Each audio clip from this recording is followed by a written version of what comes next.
Boa tarde. Estamos agora iniciando o primeiro Soberania em Debate de 2019.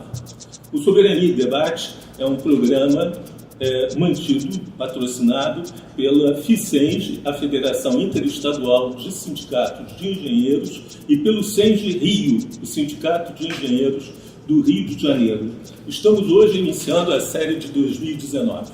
Com certeza teremos esse ano muitos assuntos, temas para discutir. Iniciamos o ano com um debate que está na primeira página de todos os jornais e na cabeça de muita gente: os militares e o governo Bolsonaro.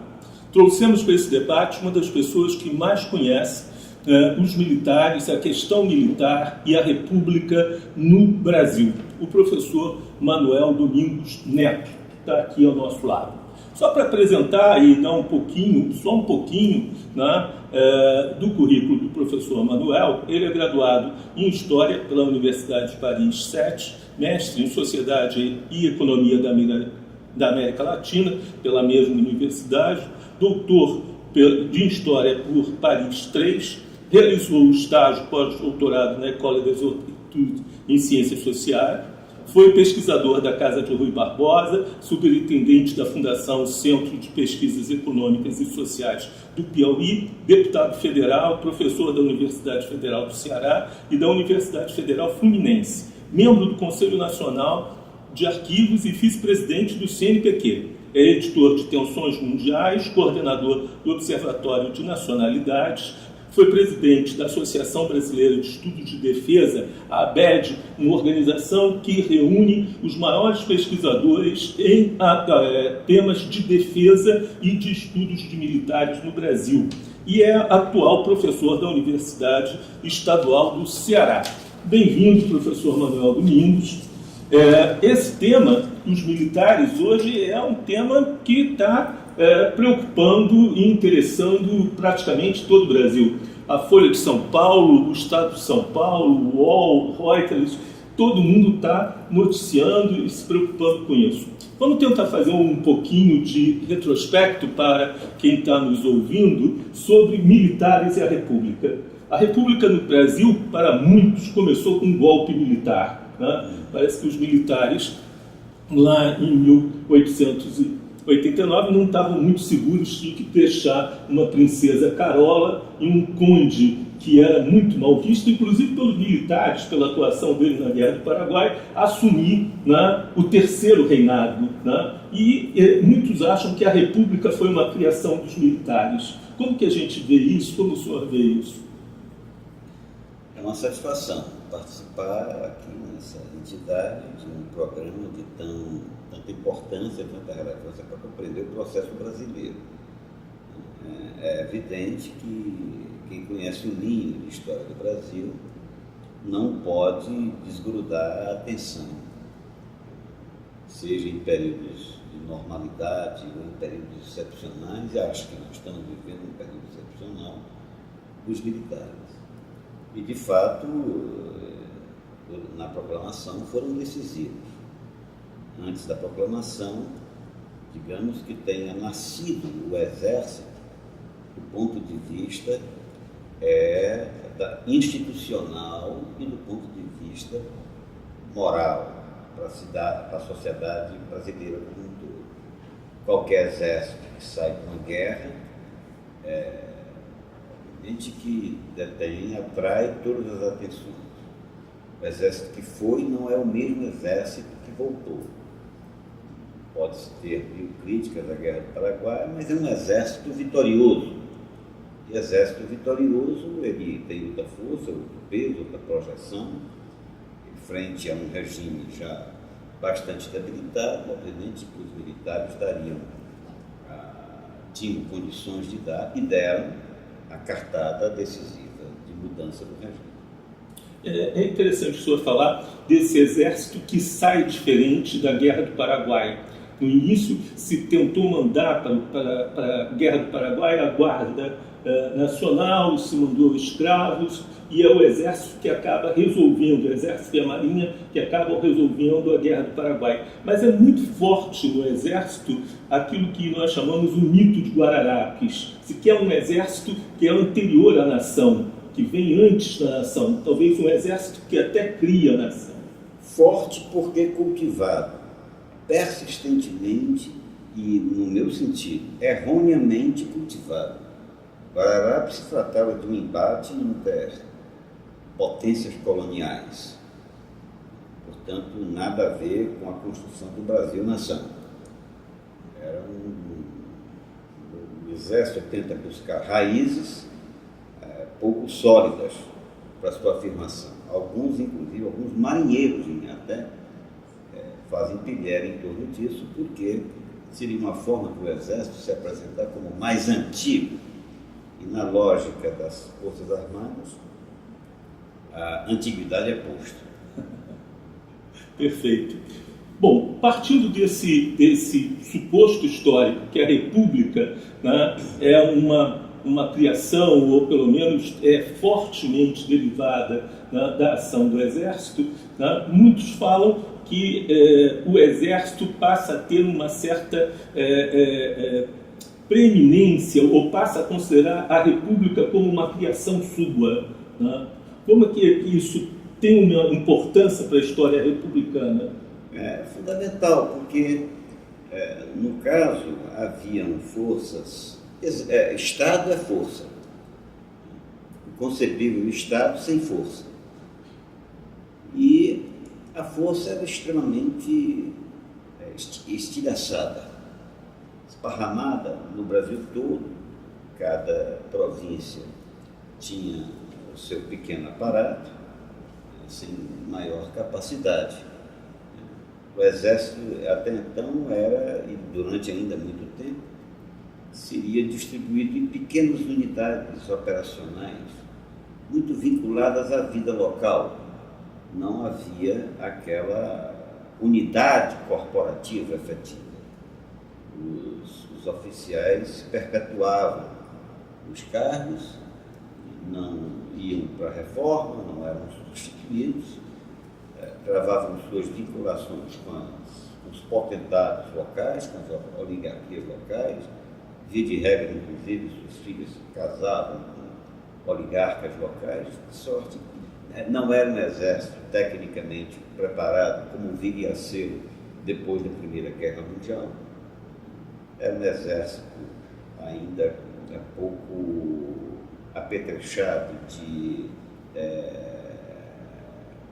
sofisticação tecnológica, já enquanto a Marinha não. A Marinha saiu da Guerra do Paraguai como uma potência. Obviamente que é uma potência frágil, porque não era sustentada por uma indústria local. O almirante Vidigal costumava dizer que a Marinha do Brasil, depois da Guerra do Paraguai era a quinta Marinha do mundo.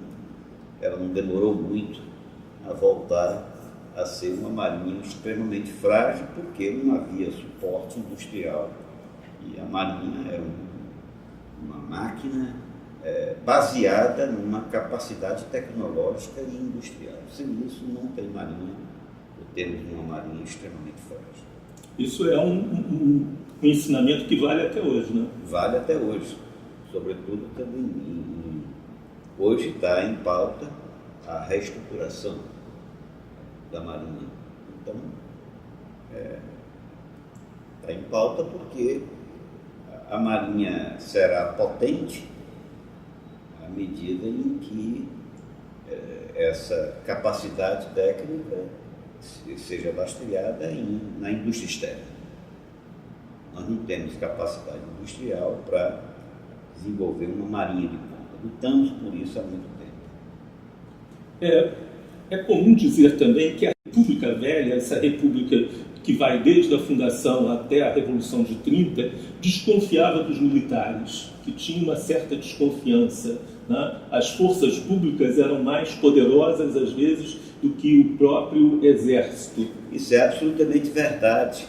A Força Pública de São Paulo, a partir de 1905, quando contratou uma missão francesa, ela chegou a dispor de aviação militar antes do Exército. Ela chegou a dispor de uma organização, de uma capacidade que o Exército simplesmente não. Como eu já mencionei, o Exército era estilhaçado em pequenas unidades. O seu oficialato era formado em uma escola que não compreendia o funcionamento dos estados maiores, que é alguma coisa moderna, e ele só veio aprender isso depois da Primeira Guerra Mundial.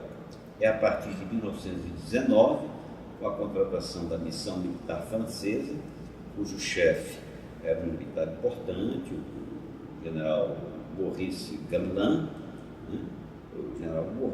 que reestrutura todo o Exército. Mais uma vez, é um novo Exército, do ponto de vista orgânico, do ponto de vista operacional, funcional, aquele Exército que passa a ser reorganizado em todas as estruturas, regulamentos, escolas. O Gamelin chegou a fundar mais de 10 escolas. Na época, o oficialato se dividia em tarimbeiros e doutores, era assim que se apelidava. Tarimbeiro era o grande oficial que não tinha escola, ele não sabia ler uma carta geográfica.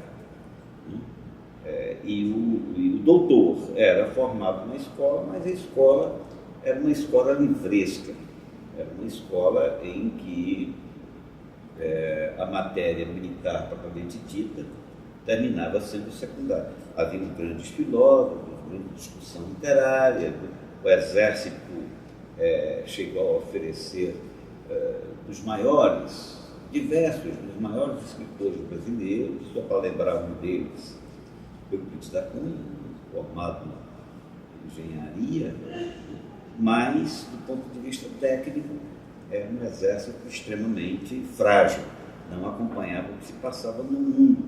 Isso veio a ocorrer uma primeira tentativa ainda no governo do Marechal Hermes, quando foram enviados oficiais à Alemanha, chamada missão que ficou conhecida como Jovens Turcos, porque a Turquia havia precedido o exército brasileiro nessa tentativa de obter formação militar avançada na Alemanha antes da Guerra Mundial. Daí uma briga extremamente acirrada, uma briga sem quartel, uma briga cheia de jogada baixa entre a Alemanha e a França para saber quem reorganizaria o exército brasileiro. A Alemanha inicialmente foi vitoriosa, mas como entrou na guerra, e aí as condições foram alteradas, e só em 19 é que se firma, em 18 se negocia a missão, em 19 chega o general Maurice Gustave Gamelin, que passa então a oferecer um padrão de ensino absolutamente diferente de tudo quanto era conhecido do Brasil.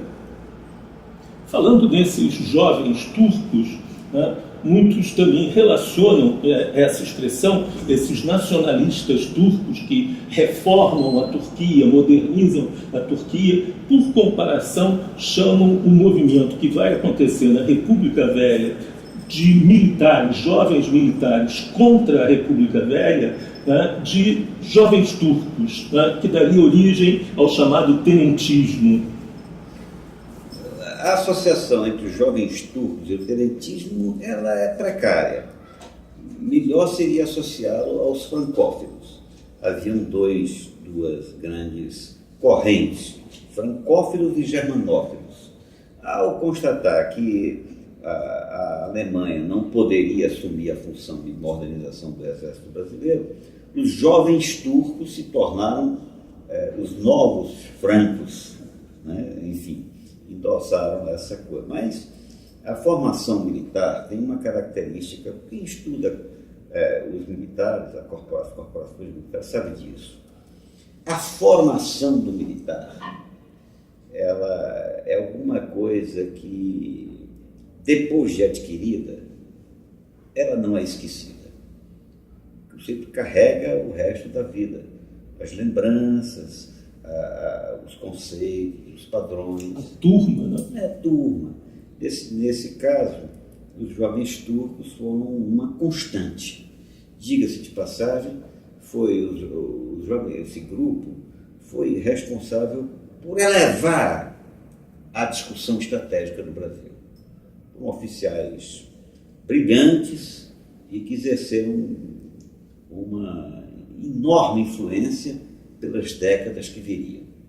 Mas o tenentismo é mais objetivamente associado a essa influência francesa, posto que esses oficiais mais destacados, eu me refiro aqui ao Prestes, né, ao Juarez Távora, ao Cordeiro de Faria, Siqueira Campos, etc., que já participaram já se formaram sob a égide da missão militar francesa. É isso que desemboca na Revolução de 30? A interpretação antiga é de que o tenentismo seria uma expressão das classes médias incorporada pelo Exército. Eu acho que essa interpretação está completamente vencida, né? A análise de classe, né, transportada mecanicamente para a análise corporativa, ela não tem cabimento, posto que não importa a classe de onde você seja originado, lá você tem uma nova formação. O que nós estamos dizendo é que tentar fazer um nivelamento entre a corporação militar e grupos sociais não funciona. Não funciona, não tem cabimento. Você pode vir de uma origem muito humilde e de uma origem aristocrática. Na formação da caserna, você fica unido. Você adquire novos valores, novos comportamentos, é um padrão diferenciado. Essa ideia de exército como intérprete da classe média, ela foi lançada pela primeira vez logo depois da Revolução de 30 pelo Virgínio Santa Rosa. Acho que você deve estar lembrado, né? Foi um autor interessantíssimo, um autor riquíssimo e tudo. E ela prevaleceu, ela foi muito difundida pelo Nelson Werneck Sodré, e ainda hoje há quem acredite nisso. A renovação dos estudos, a partir dos anos 70 e 80, se afastou bastante dessa história do Exército como representativo de classes sociais ou de classes médias. Então, esse é um ponto interessante, porque até mesmo uma certa historiografia marxista, ela insiste em ver o Exército como sendo mais ou menos uma guarda pretoriana. Me parece uma visão muito superficial, uma visão de quem não parou para pensar na sociologia corporativa. Não tem elementos básicos para compreender que uma corporação, como a corporação militar, ela tem mecanismos próprios para afirmar ideários e os firma de forma bastante profunda. Ou seja, você se enquadra ou não se enquadra. Aí, no caso, veja, há uma unidade até entre os tenentes e os que combateram os tenentes. No caso da coluna Prestes, por exemplo, eu sinceramente estou entre os que não acreditam que o Exército tenha combatido efetivamente a coluna Prestes. Se tratavam de colegas, de companheiros, eles não iam se matar, eles se respeitavam. E se respeitavam tanto que os militares da coluna Prestes, logo em seguida, estariam absolutamente unidos com seus repressores na revolução chamada Revolução de 1930. Agora, recentemente, em dezembro, eu estive com o general Vilas Boas, logo depois que ele pediu que voltasse a ser rememorada, digamos assim, a chamada equivocadamente intentona comunista, né? E ele disse que a ideia dessa rememoração era exatamente de que o Exército não poderia ser fratricida, né? Ele não poderia lutar entre ele próprio, né? Isso é interessante porque voltaríamos a estar com esse mesmo risco, né, nesse momento. Não acredito. Ainda hoje não entendi essa postura do general Vilas Boas. Eu fiquei chocado, surpreso, porque isso ia de encontro a tudo que o general até então me havia passado. O meu convívio com o general Vilas Boas, meus primeiros contatos, foram ainda quando ele era comandante da ESAO. Então, quando ele era comandante da ESAO, ele esteve, inclusive, debatendo conosco na universidade. Ele revelava claramente a ideia de que o Exército sofreu com suas intervenções políticas. É uma visão límpida, uma visão clara, uma visão profunda. Ao retornar a esse chafurdo da Guerra Fria, ou da guerra, a estigmatização do comunista, né? Ele está voltando atrás, na verdade, na sua concepção. O Exército não tem que comemorar tal tipo de coisa. 1985 foi, de certa forma, uma extensão do movimento tenentista. Você veja quem combatia de um lado e quem combatia do outro. Estiveram essencialmente unidos, desembocando até o golpe de 64. O Vilas Boas diversas vezes mencionou: não foi bom para o Exército, não foi bom para as Forças Armadas o exercício do poder, imiscuir-se de tal forma. Aí depois ele toma a frente de um processo político extremamente perigoso que nos leva à situação em que nós estamos. É difícil hoje algum brasileiro ter tranquilidade em relação ao futuro do Brasil. E um dos responsáveis por isso, estranhamente, uma surpresa para mim, é o general Eduardo Vilas Boas. Vamos voltar um pouquinho sobre uma questão interessante a partir desses anos 30. Nesses anos 30 existia um grupo importante, inclusive ligado ao movimento tenentista, aos anos 30, de militares que nós poderíamos chamar de nacionalistas. O nacionalismo compunha esse ideário de forma muito importante, né? O nacionalismo era uma força ali muito viva. Me permita uma pequena digressão sobre o nacionalismo. Não há militar que não seja nacionalista. É o sentimento nacional que legitima qualquer força armada, aqui ou em qualquer canto. A força armada moderna é legitimada pelo sentimento nacional. O que nos cumpre discutir é essa ideia de nacionalismo. O que é a nação? O que é a nação? O que é a pátria? São coisas, a rigor, pouco concretas. Você, como historiador, sabe bem que a literatura para definir a nação ela é extremamente ampla e inconclusa, eternamente inconclusa. A pátria, pior ainda, né? Sobre a pátria existindo, inclusive, piadas que correm nos quartéis, ou que correm tal, como aquela que dizia o sargento perguntando ao soldado, o que é a pátria? Sei não, sargento, então vai preso. Aí o soldado, fulano de tal, o que é a pátria? A pátria é uma senhora muito boa, que por ela eu mato e eu morro. Muito bem, é isso mesmo. Terceiro soldado, que a pátria é a mãe do soldado. Enfim, a pátria é alguma coisa muito pouco... É uma noção abstrata. Um dos maiores teóricos nossos, o Rui Barbosa, dizia: a pátria não é ninguém, são todos, ou seja, se foge sempre na definição do que é isso. Não obstante ter-se um sentimento pouco definido, nós temos isso sagrado na Constituição, consignado na Constituição. As Forças Armadas estão a serviço da pátria, ou seja, a serviço de alguma coisa difícil de definir. A pátria é o quê? É a sociedade? Se for a sociedade, o Exército morrerá pelos que estão hoje morrendo de fome. Se a pátria for a sociedade, a primeira função do militar é defender os que estão com fome, que estão morrendo. Se a pátria for o território, aí muda completamente de figura. Se a pátria for o Estado, muda mais ainda, porque nós sabemos que uma coisa é o Estado, outra coisa é a sociedade. Sorte que todo militar é nacionalista, mas qual é o nacionalismo, finalmente, que nós estamos tratando?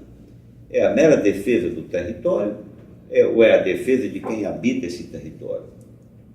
A pátria é uma coisa tão vaga, mas tão vaga do ponto de vista de definição, que você vai entrando na escola de comando do Estado-Maior do Exército e você tem ao seu lado uma bela estátua de um colonizador sanguinário, brutal, que é um bandeirante. Um bandeirante, um sanguinário, um antipátria por excelência, né? É um colonialista por excelência na entrada da escola de comando do Estado-Maior do Exército. Havendo, inclusive, muitos, inclusive colegas nossos da escola e até mesmo políticos. Eu lembro de caso lembro aqui, de até inclusive de esquerda, comunista, defendendo o bandeirante como, ou seja, o sanguinário colonial, como o fundador da pátria, por ter, digamos assim, penetrado e desvendado territórios. O que é a pátria? Então, o nacionalismo que está em discussão hoje precisa explicar, em primeiro lugar, se quer um país soberano ou não, se quer um país altivo, um país autônomo, um país com voz própria, ou se quer um país subordinado, se quer um país de joelhos, obediente à grande potência, e dela dependente sobre todos os aspectos, particularmente no aspecto militar.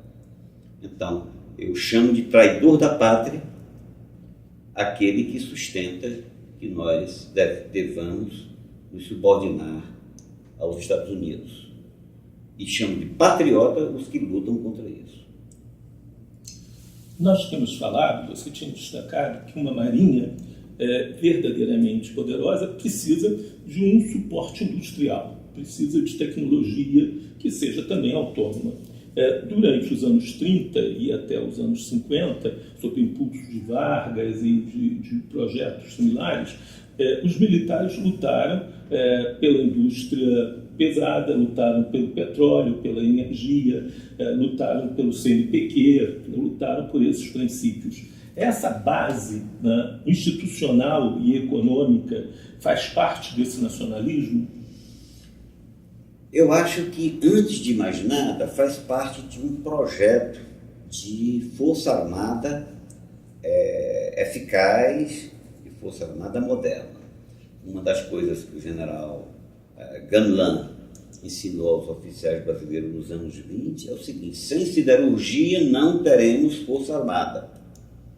Daí a preocupação do general Gamelin de organizar escolas, inclusive de reforçar todas as escolas técnicas que oferecessem capacidade técnica para isso.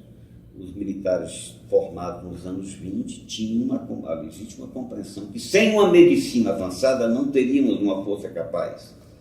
Daí, os militares foram pioneiros na medicina, na metalurgia, na estatística, na veterinária. Sanitarismo. Alguns anos atrás, eu organizei um livro chamado O Militar e a Ciência no Brasil. O general reitor do INE, meu querido amigo Amarante, morreu há pouco tempo, escreveu o primeiro capítulo. Não existe militar ou força militar moderna sem amparo e estreita ligação com capacidade científica e tecnológica e industrial. Isso estava presente na geração de oficiais dos anos 30. Tanto é que a partir foi em 32 o Código de Minas, ou seja, não foi inventada da noite para o dia. Ao tomar o poder em 1930 e se enturmar com os oficiais, o Exército sabia o que queria. A Marinha também sabia o que queria. Eles investiram forte e essa noção de defesa nacional era muito arraigada. Acho que ela ficou esgarçada. Nos últimos anos está esgarçada. E hoje em dia está posta em discussão. Hoje em dia nós estamos vivendo um grande dilema, não sei em que momento da entrevista você vai colocar, mas eu já me adianto. Eu acho que o que nós estamos vivendo nessa crise brasileira, no qual um capitão absolutamente despreparado, um homem sem qualquer noção das coisas,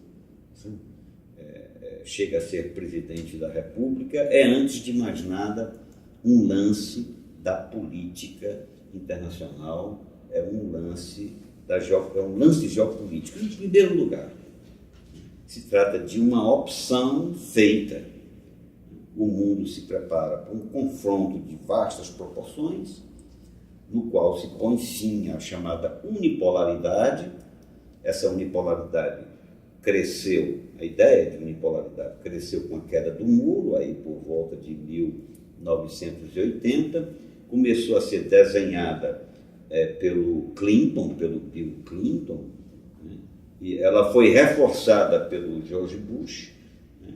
Depois das Torres Gêmeas, né?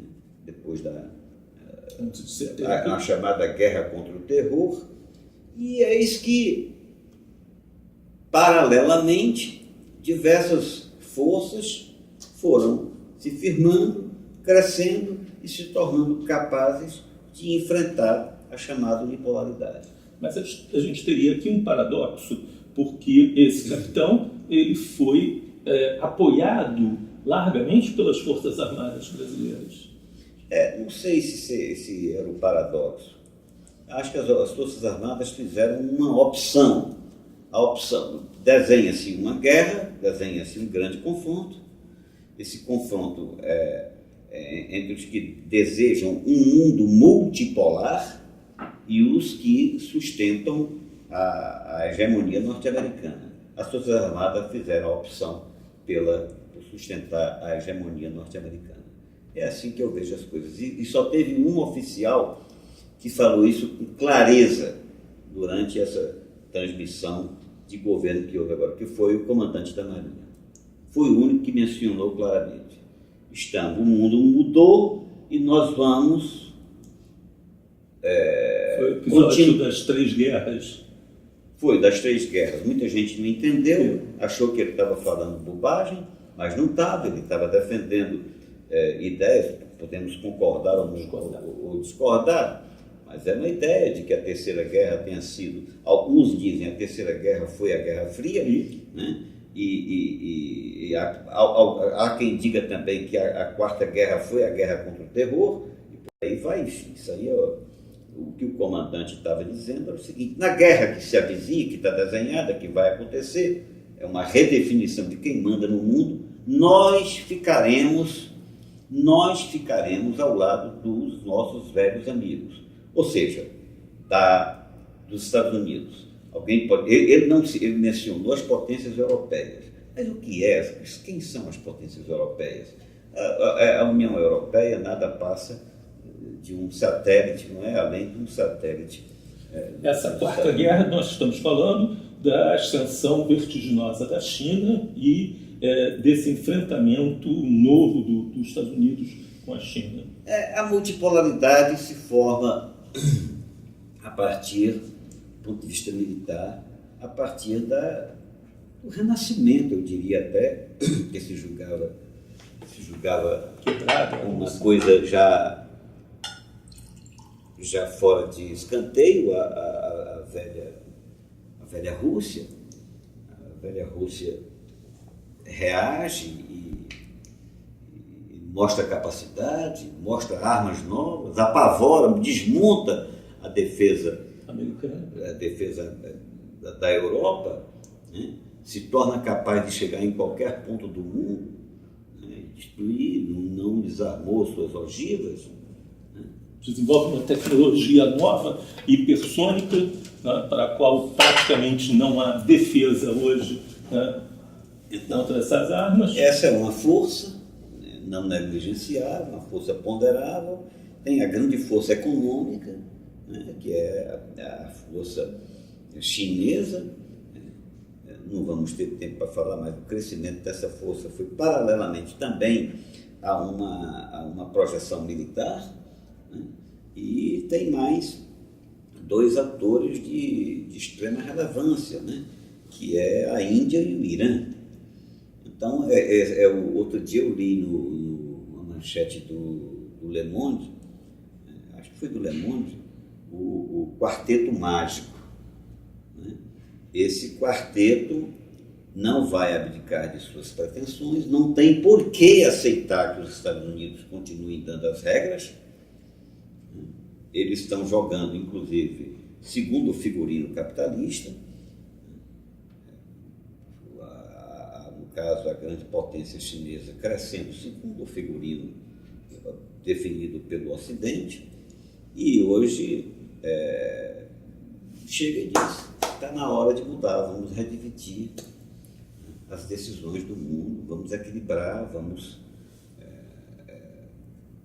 voltar a um sistema de multipolaridade. O mundo não nasceu para ter um só patrão. Os Estados Unidos não, querem insistir em manter essa coisa. Daí a primeira providência, me parece, é cuidar daquele espaço geopolítico que sempre foi em conteste, que sempre foi vassalo em conteste da política norte-americana, que é a América Latina e, em particular, a América do Sul. Acho que a responsabilidade de quem patrocinou essa tragédia brasileira, um presidente que nos faz passar vexame, né, desgraçadamente, impingiu ao país um retrocesso extraordinário. O Brasil estava integrando um grupo de países em diálogo, buscando uma alternativa de nova ordem multipolar. E agora o Brasil sai de fora. Mas é isso que parece paradoxal. Quer dizer, como que nós nos preparamos para uma guerra? Como os militares acham que a gente pode enfrentar esse mundo que é tão inseguro com o desmonte dessas estruturas econômicas, institucionais, tecnológicas que esse governo promete fazer? Olha, uma força armada de um país que não tem indústria, que não tem a ciência avançada, que não tem tecnologia avançada, ela só existe, essa força armada, se for dependente de outro que produza. Então, estava se colocando, o Brasil vai comprar aviões aonde? Vai construir navios com que tecnologia? Vai se comunicar com que satélites? Com que tecnologia? Nós não tentamos partir para uma certa independência, mas através dos projetos estratégicos que foram definidos particularmente a partir do segundo mandato do Lula, mas já naquela época, honestamente, eu não acreditava que aquilo fosse abraçado efetivamente pelas Forças Armadas. E o que nós temos hoje é o abandono total disso. Aquilo foi... Eu estava numa viagem à África aí por volta de 2008 a 2009, eu tive uma conversa com um adido militar brasileiro. Eu passei durante dias com aquela conversa na cabeça. O sujeito foi numa missão importante, adido militar brasileiro da África. Se tratava lá de organizar as bases do domínio ou da tranquilidade do Pacífico Sul.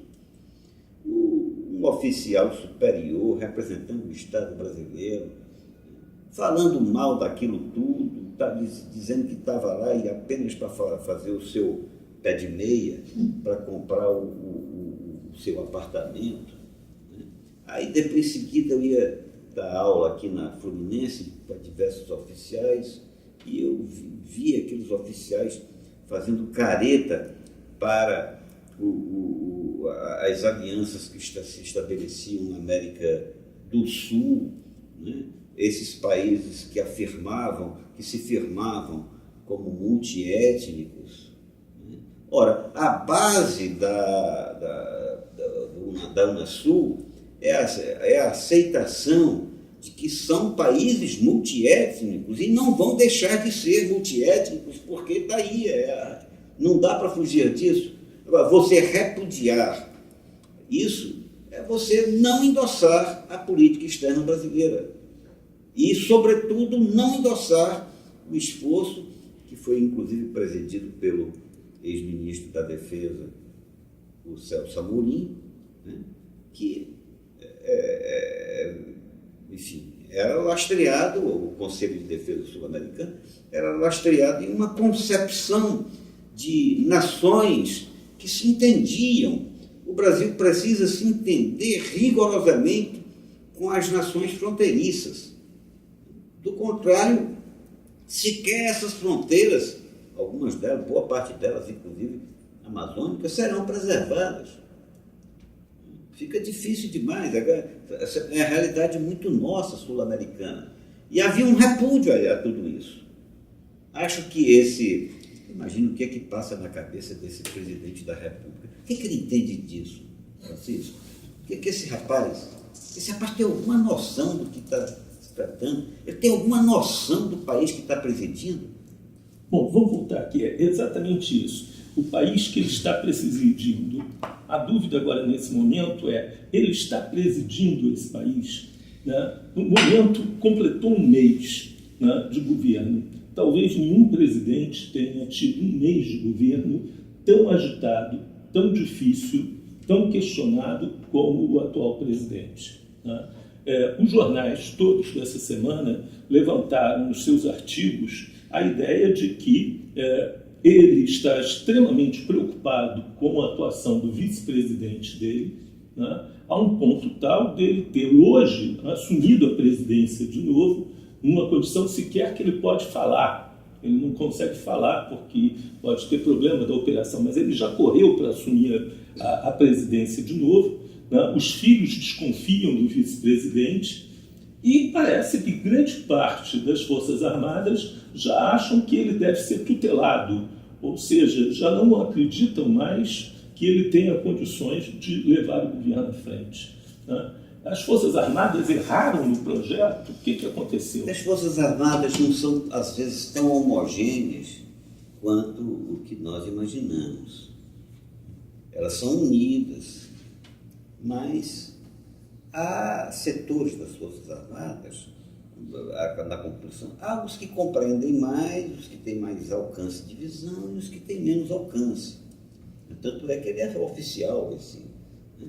Ele conseguiu não passaria talvez numa prova de português da universidade, mas ele conseguiu. Aliás, dizem que a escola é de excelência. Eu ficava pensando que, rapaz, cada vez que esse rapaz fala, ele coloca em xeque a Academia de Agulhas Negras, o ensino de português da academia, que tem excelentes professores, né? Mas, enfim, eu acredito o seguinte, que os que pensam, os que são habituados ao debate estratégico, são bons brasileiros, são boas pessoas, são pessoas sérias, eles fizeram suas opções. Sabem que esse rapaz não tem qualquer condição de governar. E, portanto, ele será assim. Use-se o termo tutela, controle, mas ele não tem nenhuma condição. Ele não tem nenhuma. Isso aponta para um impeachment ou simplesmente para transformar ele numa rainha da Inglaterra? É difícil. Qualquer analista político, nós estamos aqui presente aqui nessa sala, tem um grande intelectual brasileiro, o Roberto Amaral, e eu fico imaginando quem se arriscaria a dizer como vai ficar o Brasil. Né? Objetivamente, ele não tem condições de governar. Mal começou, já é associada àquela coisa mais ignominiosa que são esses esquemas aí, os quais eu não quero nem falar, né? Não quero me deter nisso, negócio dessas organizações paramilitares aí. Isso tudo constitui uma vergonha das Forças Armadas. Acho que as Forças Armadas deram muitos passos atrás ao endossarem essa aventura, mas, lamentavelmente, estavam cientes, sabiam com quem estavam lidando. O que vai sair disso, eu repito aquela minha afirmação anterior, foi uma opção geopolítica. Foi uma opção geopolítica aceitada. Porque, a persistir Fernando Haddad como presidente, é óbvio que a situação da América do Sul seria outra. É óbvio que não aceitaríamos essa aliança obediente aos Estados Unidos. É óbvio que buscaríamos a multipolaridade. Continuaríamos unindo a América do Sul e a África e protegendo decentemente, à medida das nossas forças, o Atlântico Sul. Então foi uma opção geopolítica antes de mais nada. E a responsabilidade hoje está com as Forças Armadas. O que vai acontecer, eu não sei. Ele não tem condições de governar. Eu estive numa reunião na qual o general Vilas Boas ele fez uma advertência, haviam vários militares, em que ele dizia que o governo Bolsonaro não é o governo das Forças Armadas e que deveria ficar claro e que os militares deveriam tomar distância do governo Bolsonaro, porque em caso do governo fracassar, as Forças Armadas seriam arrastadas no fracasso, na esteira do fracasso de Bolsonaro. Ocorre que o vice-presidente é um militar extremamente expressivo, né? Temos 6 ministros militares, mas mais do que isso, já temos essa altura do governo, e não está completo, 45 altos militares nomeados para o 2º e 3º escalão, e escalões decisivos na República, né? Esse é ou não é um governo militar? Me parece que é um governo travestido. A pior das coisas é não assumir concretamente suas posições. O general, ao falar disso, ele não vai se livrar. O general Vilas Boas jamais se livrará da condição de ter sido avalista desse processo. O seu famoso Twitter já entrou para a história. General Vilas Boas, me desculpe, todo respeito o Twitter dele na ocasião do julgamento. Na ocasião do julgamento do Lula. Já entrou para a história, general. Não há como retirá-la mais. Por mais que se diga, não, as Forças Armadas não têm responsabilidade, ninguém governa sem Força Armada. Não há Estado sem Força Armada, general. E mais, a participação dos militares nessa situação foi decisiva. Eu queria aproveitar aqui para lembrar o seguinte, a esquerda, assim como muita gente, gosta de menosprezar o oficial da reserva. E os analistas não levam em conta, quando estão discutindo eleições, os oficiais da reserva. Ora, o que é um oficial da ativa, Francisco, se não um futuro oficial da reserva? Exato. Ele é um oficial da reserva esperando a hora de ir para a reserva. O oficial da reserva, ele é um homem respeitado, é um homem preparado, é um homem que tem ideias, é um homem comprometido, é um homem escutado, é um líder, um general, um coronel, aqueles tenentes, aqueles capitães, majores, aqueles tenentes coronéis que estão na ativa, eles reverenciam. Você está aposentado? Eu estou aposentado. Imagine quantos alunos seus não lhe reverenciam. Por acaso eles vão te abandonar porque você foi para a aposentadoria, porque eu fui para a aposentadoria? Transfira isso para o quartel. Não, com certeza, o clima de recepção que os oficiais têm com seus ex-comandantes é extremamente respeitoso. Em todas as cerimônias, eles têm a prioridade de passagem, eles têm o levantar-se, eles têm a primeira fala, né? Particularmente na Marinha, onde isso é até mais ou menos institucionalizado. Com certeza. Através do almirantado.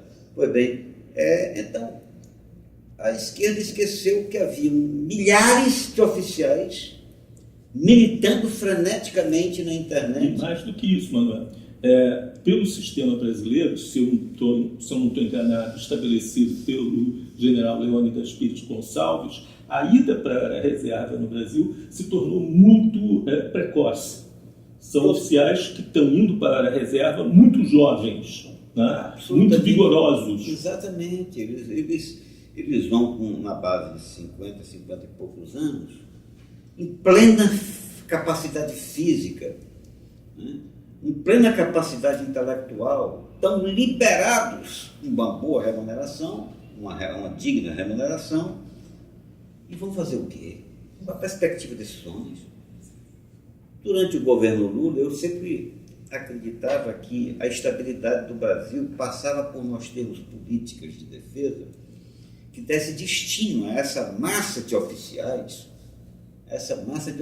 que iam ficar sem ter o que fazer. Eu me lembrava muito do Carlos Castelo Branco, que dizia que o grande erro da democracia foi não gostar do general que estava atuando e jogá-lo na ESG. E lá liberava para que ele fizesse política. Ora, são milhares e milhares e milhares de oficiais. Ou no clube militar. Em pleno vigor físico e intelectual, comungando uma movimentação. Aqui eu quero entrar também numa coisa delicada, que é muito pouco falada e que toca diretamente a esse aspecto da presença, da superpresença dos militares no aparato governamental. Essa turma estava precisando de alguma coisa para fazer. Alguns queriam, certamente, exercer influência, outros queriam simplesmente melhorar o seu salário, melhorar seus ganhos. Estavam doidos, como se diz, por uma boquinha. Aí são muitos. Quando eu vejo hoje a composição do Ministério da Educação, aquilo não tem justificativa. O general Heleno diz o seguinte: olha, nós temos que ser aproveitados, eu passei muitos anos estudando, financiado pelo Estado. A rigor, a crer no argumento do general Heleno, nenhum general teria, digamos assim, que entrar. Por quê? Se são alguns milhares, os professores doutores da universidade tiveram um investimento muito maior, muito mais alongado em isso, e são numericamente bem superiores. Então, digamos, para cada general nós vamos ter um professor, doutor, sempre, nós vamos ter quantos? Nós vamos ter quantos? Não é por aí, o general Heleno, que pode ser feita a defesa da presença militar no governo.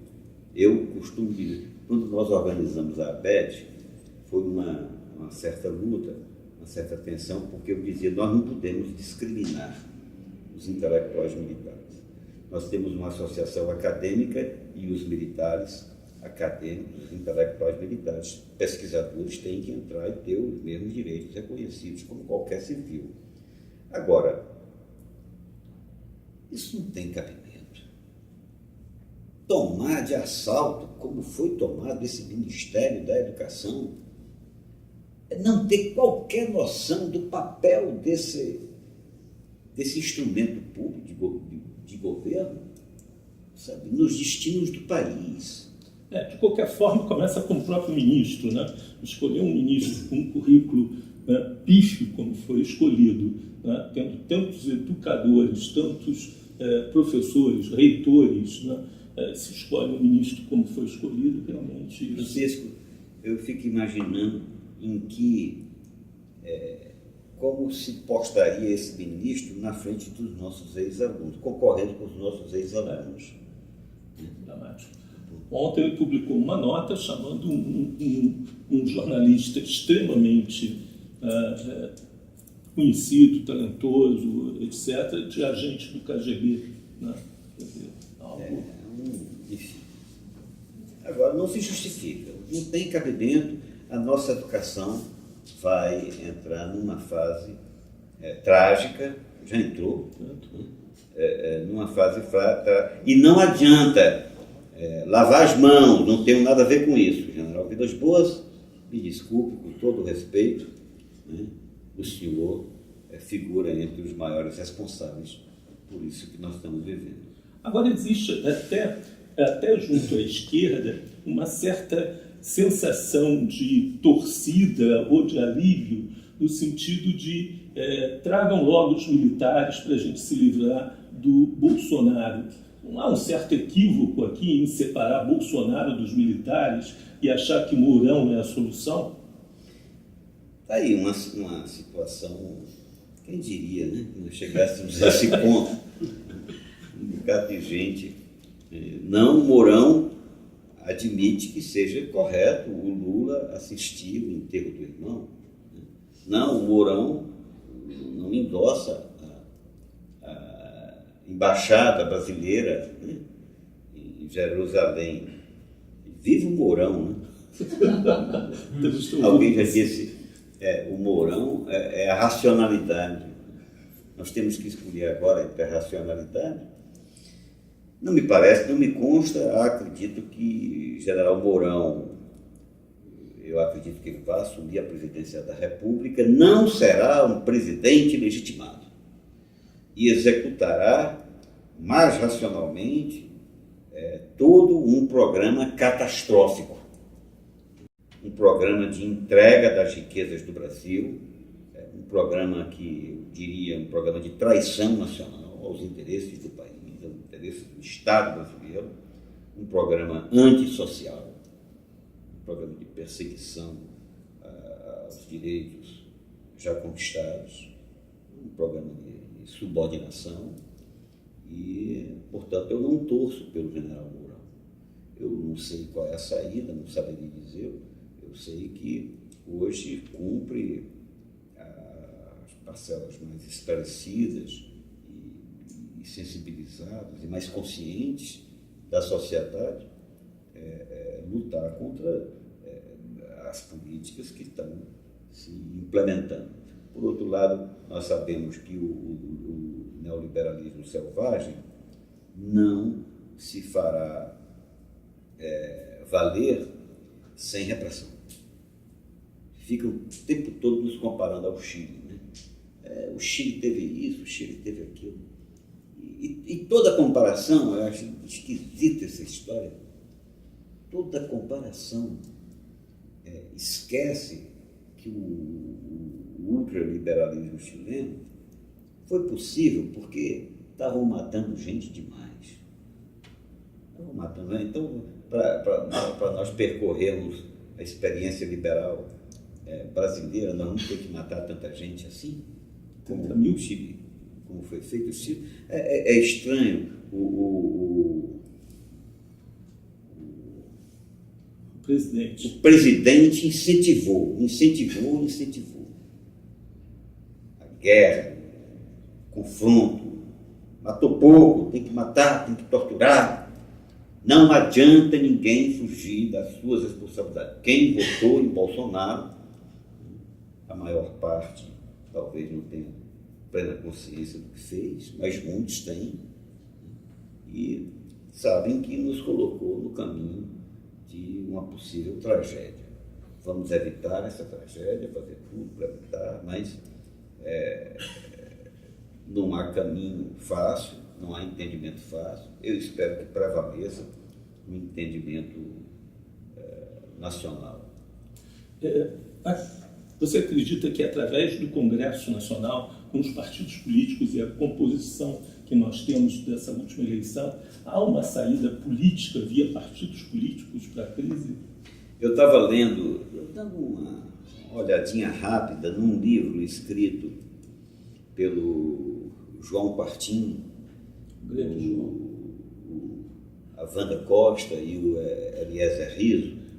Aí foi em 87, a tutela militar. Né? A tutela militar. E particularmente o Eliezer, que é um analista finíssimo de comportamento das Forças Armadas, ele verifica como os militares influenciavam sem assumir claramente as responsabilidades. Não sei quais os mecanismos hoje em pauta. A análise dele era para o período da Assembleia Constituinte. Era necessário atualizar essa análise. Eu espero que as lideranças militares com as lideranças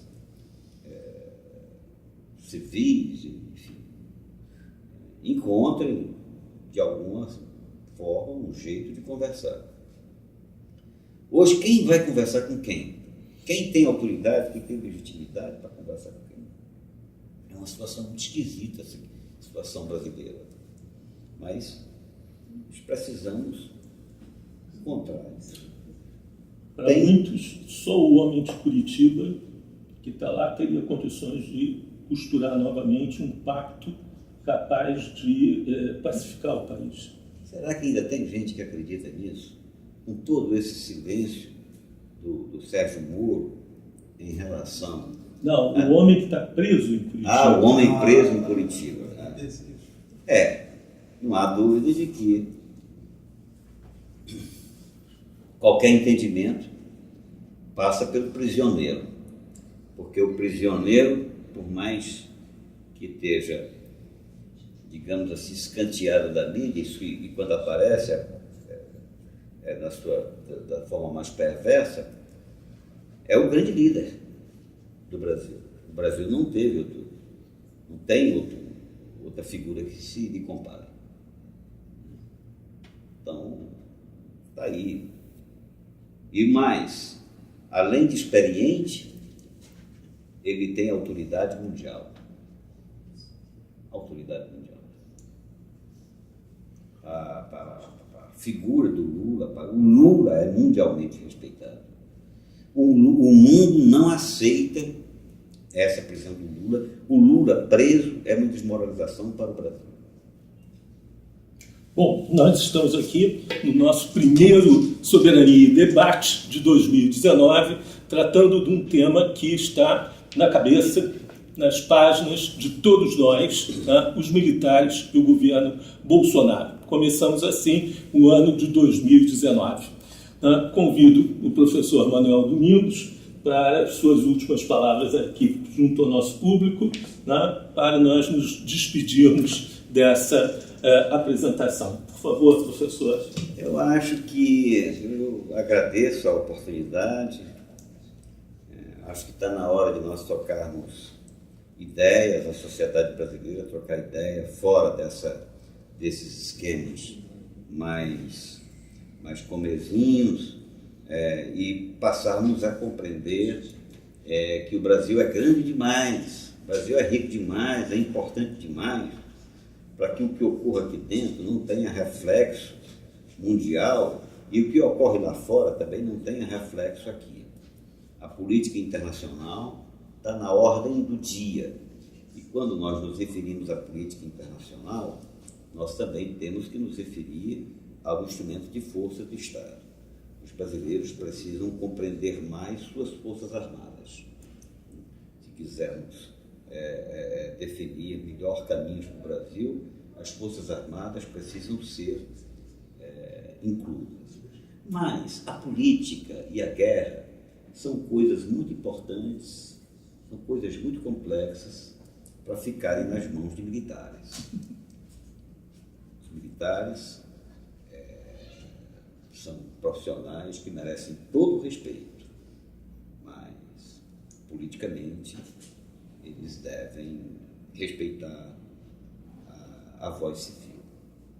Particularmente no que diz respeito à guerra. Eu estou insistindo em guerra porque não seria de admirar que, de curto espaço de tempo, as mães brasileiras estejam chorando por conta de filhos mortos na Venezuela. Então, nós precisamos cuidar disso. Isso é matéria para os civis, isso é matéria para os parlamentares, para os partidos políticos, para a intelectualidade. O Brasil hoje forma mais de 12 mil doutores. Eu me pergunto, essa quantidade de gente, cadê que não se manifesta, que não se envolve mais seriamente, que não foge da superficialidade na análise do nosso país? Enfim, há forças no Brasil que precisam ser despertadas e envolvidas no destino do nosso futuro de curtíssimo prazo, sobretudo no futuro de médio e longo prazo. Esse é o convite feito também aqui no sindicato para todos os lutadores sindicais do meu país. Obrigado, professor. Obrigado por ter vindo. Obrigado a você pelo convite. Obrigado e aguardem a próxima edição do Soberania em Debate.